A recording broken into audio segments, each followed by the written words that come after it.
Fala, meus amigos, saudações vascaínas, começando mais um vídeo aqui no canal. Eu sou o Juninho, você tá no canal Machão da Gama para a segunda edição de hoje. Eu falei que voltava, hein? Eu falei que voltaria hoje aqui para a segunda edição, mesmo com a primeira edição saindo tarde. Esse vídeo aqui tá saindo antes da meia-noite, então ainda é hoje, hein? Ainda é sexta-feira, vamos que vamos falar de Vasco da Gama aqui. Atualizar tudo, até porque essa sexta-feira foi agitada, né? Com novidades em relação a Cuiabano, com novidades em relação ao Claudio Spinelli, novidades em relação a patrocinador master também. Então tem coisas importantes aqui pra gente atualizar. O vídeo vai começar depois da vinheta. Antes da vinheta é aquele esquema que eu peço pra você sempre. Eu sei que você já tá ligado, mas é muito importante você deixar o like. O like é importante para o vídeo ser divulgado para mais vascaínos aqui na plataforma. E eu peço também a sua inscrição. Tem muita gente nova chegando aqui no canal. Muito obrigado. E se você está assistindo aqui a primeira vez, se inscreva. Eu tenho certeza que você vai gostar. Todos os dias a gente traz conteúdo aqui sobre o nosso Vasco da Gama 2 vezes por dia, beleza? Vamos lá! Vai rodar a vinheta. Depois da vinheta a gente fala de Cuiabano, a gente fala de Spinelli e fala de patrocinador master também. Rodou a vinheta.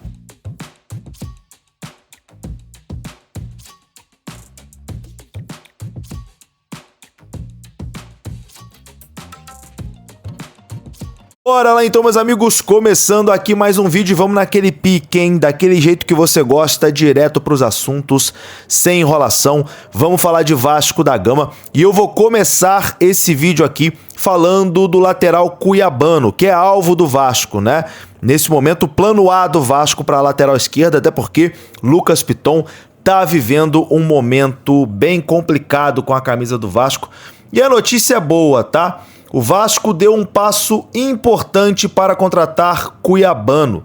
O lateral esquerdo aceitou a proposta salarial e o projeto do Vasco da Gama, que agora precisa chegar a um denominador comum com o Nottingham Forest da Inglaterra.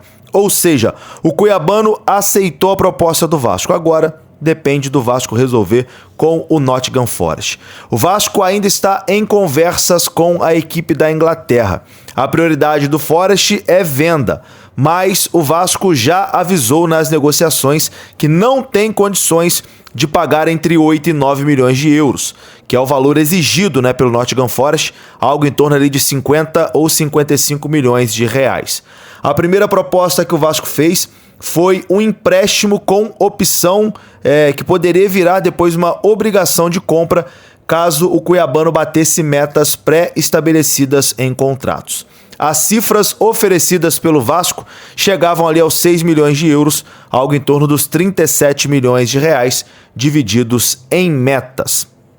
As condições estabelecidas pelo Forest, porém, eram pequenas e praticamente deixariam ali o empréstimo com uma compra obrigatória, né? Ou seja, o Vasco iria pegar emprestado, mas seria obrigado a comprar por 37 milhões depois.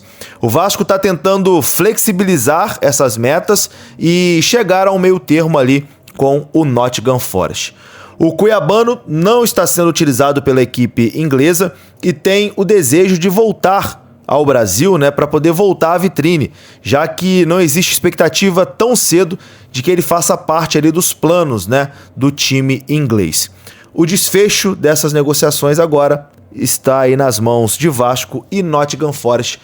O Vasco tentando essa contratação do lateral Cuiabano, esbarrando ali nas exigências, né, do Nottingham Forest, mas um passo importante foi dado, que foi o Cuiabano aceitar a proposta do Vasco, né? Isso com toda certeza é muito importante. Aí o empresário dá para dar aquela forçadinha lá, conversando, etc e tal. Vamos ver se o Vasco consegue fechar essa contratação, mas dentro do Vasco o clima é de confiança na contratação do lateral Cuiabano, que eu acho que seria uma boa contratação pro Gigante da Colina. Bom, vamos falar agora aqui sobre o Spinelli, né? Outro alvo do Vasco, o atacante Spinelli. A gente pode ter uma definição amanhã na situação do atacante argentino Cláudio Spinelli. O Independente Del Valle disse não à proposta de empréstimo do Vasco com opção de compra pelo atacante Cláudio Spinelli. No vídeo anterior, inclusive, a gente trouxe essa informação. O Del Valle tem outros clubes interessados também no jogador e estão cobrando o Vasco agora uma compra imediata. A direção do Vasco está preparando ali a melhor opção pela compra, sabendo que esse é o único caminho para fechar o negócio com o Spinelli, e o Vasco tem o desejo, né, de fechar com esse jogador. Caso não acelere as tratativas, o Vasco tem a ciência que pode perder o atacante, inclusive para outro clube brasileiro que também tem interesse no jogador.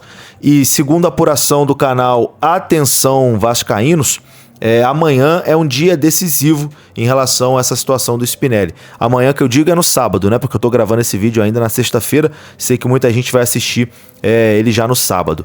Amanhã, sábado, é um dia decisivo aí para o Vasco enviar uma proposta que agrade o Independente Del Valle, para o Del Valle aceitar e o jogador vir para o Vasco, né? Porque a situação é até parecida com o cuiabano. Entre Vasco e Cláudio Spinelli, tudo acertado. O jogador gostou do projeto do Vasco, o jogador aceitou a proposta salarial do Vasco, mas esbarra ainda aí nessa situação da proposta para o clube, né? O Independente Del Valle quer a compra imediata, não quer um empréstimo com obrigação de compra, porque tem outros interessados, então tá usando isso para barganhar, né, e vender à vista. Então amanhã a gente deve ter essa definição em relação ao Spinelli, ou para bem ou para mal, jogador vindo ou não. Nesse sábado, a gente deve ter o martelo batido em relação a Cláudio Spinelli. Agora, meu grande amigo, eu vou falar sobre patrocinador master, tá? O Vasco tá sem patrocinador master e o Vasco recusou 2 propostas de patrocínio master de empresas de casas de apostas, tá? A apuração do Globoesporte.com é que o Vasco recusou 2 empresas que queriam ocupar ali o espaço de patrocinador master do clube. A direção vascaína trabalha nesse momento para acelerar as tratativas e resolver a questão, né, de arrumar um novo patrocinador master. Por isso, o Vasco, nesse momento, está expandindo as opções do mercado, além de casas de apostas, né? Nesse momento, as casas de apostas são que patrocinam mais clubes aí na Série A do Campeonato Brasileiro. Eu sei que você está curioso, né? Que empresa que o Vasco recusou? Vamos lá, segundo a apuração do Globo Esporte, as empresas que foram recusadas nesse momento pelo Vasco são a 01Bet e a Energia Bet. 2 casas de apostas que a direção, né, do Vasco ali decidiu recusar por conta de compliance e falta de garantias financeiras. Então as empresas foram descartadas nesse momento. Provavelmente o Vasco pediu ali, ó, tá, você quer pagar X aqui para estampar a marca na camisa? Me dá a garantia financeira que você realmente tem condição de pagar esse valor. As casas não deram, né, essa garantia, então o Vasco decidiu não fechar, até para evitar o que aconteceu com o Corinthians, né? Que o Corinthians fechou uma negociação muito boa com uma casa de apostas esportivas e depois essa casa não conseguiu honrar com os compromissos. O Vasco está tendo cuidado aí ao negociar com empresas desse ramo, porque a direção entende que há muitas empresas nesse ramo, mas nem todas têm consistência financeira para poder arcar com o patrocínio. Então o Vasco está tomando esse cuidado e, enfim, espera em breve, né, anunciar o novo patrocinador master. É isso, meus amigos, vou ficando por aqui. Um grande abraço, saudações, até a próxima. Fui!